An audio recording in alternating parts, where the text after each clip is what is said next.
अगर आप देखें असम बहुत बड़ा राज्य है, कोई छोटा मोटा राज्य नहीं है ये। इसमें आपकी ब्रह्मपुत्र नदी पूरी बह रही है। आप लोअर असम से अगर आप अपर असम तक जाएं तो 700-800 किलोमीटर की आपकी जर्नी हो सकती है। लेकिन फिर भी आपका जो स्टेट जीडीपी है, जो उसकी जो ग्रोथ है, one of the highest in the country, 45% के करीब आपकी ग्रोथ रही है आपकी। तो इतनी ज्यादा ग्रोथ इस चैलेंजिंग स्टेट में लेकर आना, और ऐसी चीज जो काफी सालों से नहीं हुई थी, इसमें स्टेट की कंट्रीब्यूशन कितनी रही और सेंटर की कंट्रीब्यूशन कितनी रही? क्योंकि आपका क्रिटिसिज्म इसमें ये हो सकता है कि ये तो सेंटर से फंड आ रहा है, इनकी डबल इंजन की सरकार है, इनको बहुत फायदा हो रहा है। उसमें कोई गलती नहीं है, डबल इंजन की सरकार हमेशा उसकी बात की जाती है, लेकिन इसमें स्टेट की इनहेरेंट इकोनॉमी कितनी चल रही है और सेंटर से कितना सपोर्ट आपको मिल रहा है? अब देखिए, ये क्वेश्चन का स्ट्रेट कोई फॉर्मूला बता के आपको आंसर नहीं दे पाएगा।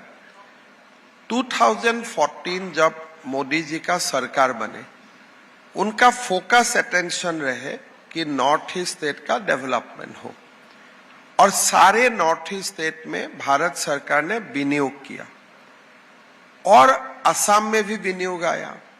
लेकिन मान लीजिए असम में टाटा का सेमीकंडक्टर आया, ये तो संभव नहीं है कि बिना भारत सरकार को पूछ के आया है। तो जो मोदी जी का जो रहा है कि उत्तर पूर्व डेवलप हो, जो ग्रैंड विजन रहा, वो ग्रैंड विजन का अंदर में ही हम लोग काम किया।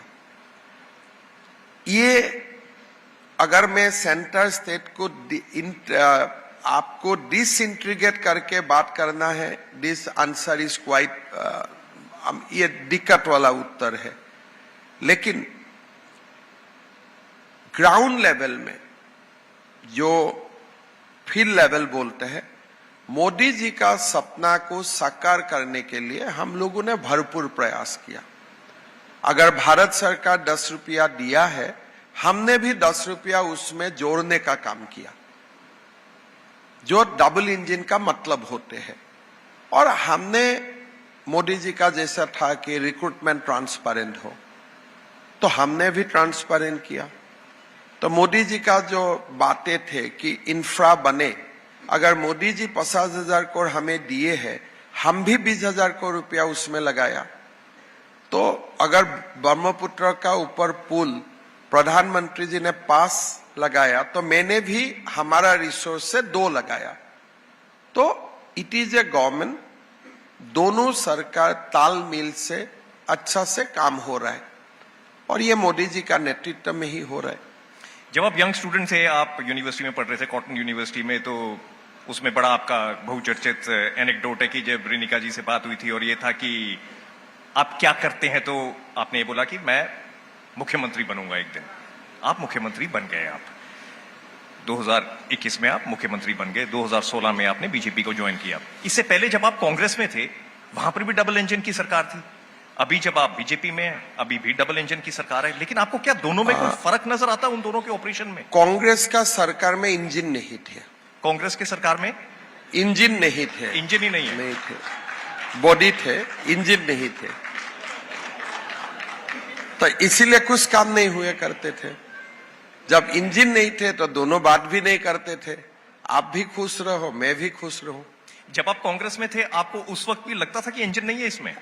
उस वक्त भी आपने काफी टाइम लगाया कांग्रेस में। उस वक्त भी पहला बात ऐसा है, हम लोग जब कांग्रेस में था, जो देखा वही अच्छा लगा था, इसलिए कंपेयर करने के लिए कुछ नहीं था। अगर आप ये मुझे क्वेश्चन 2011 में पूछते थे, शायद मेरा आंसर अलग होते थे। इसलिए असम में तब तक कांग्रेस का ही सरकार चला, कंपैरिजन कुछ नहीं था। अगर एक रास्ता बना है तो मुझको लगता है वही डेवलपमेंट है। अगर 70 साल का बाद एक मेडिकल कॉलेज बना है, मुझको लगता था वही अच्छा है।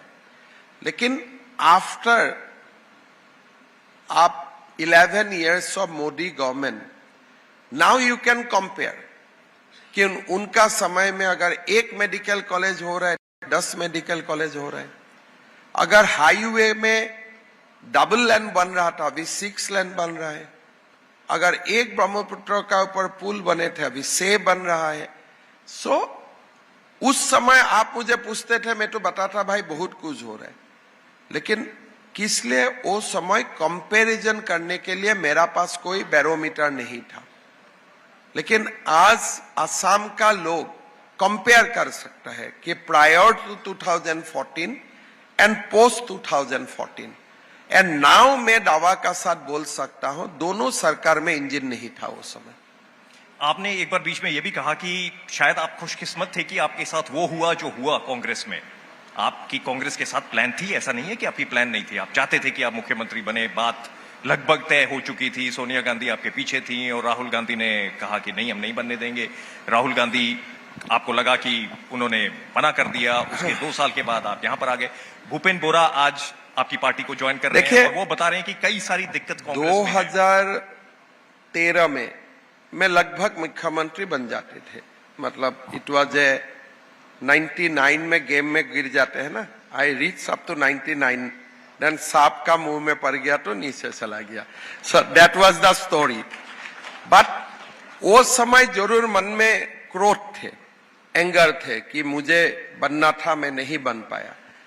लेकिन नाउ इन हाइंडसाइट मुझको लगा कि अगर मैं कांग्रेस का मुख्यमंत्री होते भी थे, शायद 2016 चुनाव में जीतता था नहीं जीतता था, नोबडी नोज। और अभी जो काम करने के लिए एक जो सेंटर स्टेट का बीच में संबंध बने, असम का एक फोकस स्टेट बने, वो वाला ऑप्शन हमें नहीं मिलते थे। मैं आपको एक ही एग्जांपल देता हूं। नॉर्थ ईस्ट में सिद्धांत हुए कि एक एम्स बनेगा। नाउ दिल्ली हैज डिसाइडेड कि ये एम्स शिलोंग में बनेगा। देन वो समय निर्णय हुआ कि नॉर्थ ईस्ट में एक इंडियन इंस्टीट्यूट ऑफ मैनेजमेंट आएगा। कहां बनेगा? शिलोंग में बनेगा।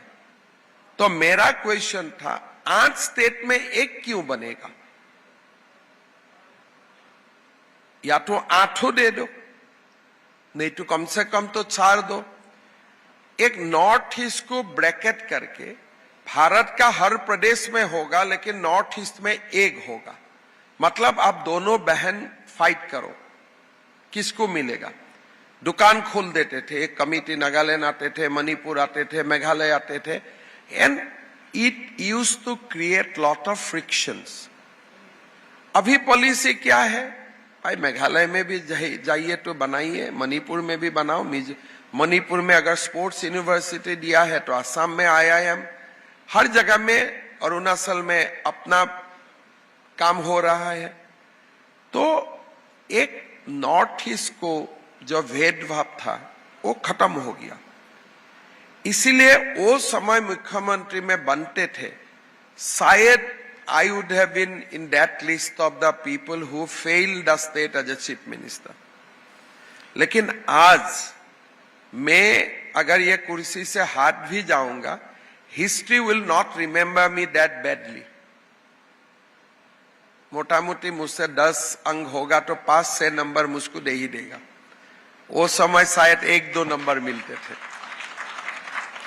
आप शायद अपने आप को थोड़ा अंडर एस्टिमेट कर रहे हैं, थोड़े नंबर आपने कम लगाए अपने, लेकिन आपको माना जाता है कि बड़े वर्कहोलिक चीफ मिनिस्टर हैं आप। काफी आप रात के 2-2 बजे तक काम करते हैं। आपकी पूरी कोशिश है कि असम को आगे हम प्रोग्रेस करवाएं, डेवलप करवाएं, और शायद इसी जुनून के साथ आप पहले भी काम कर रहे थे। एक बार हम वापस पीछे चलते हैं 2013-14 के वक्त में, जब बात ही हो रही थी कि शायद आप मुख्यमंत्री बनेंगे असम के।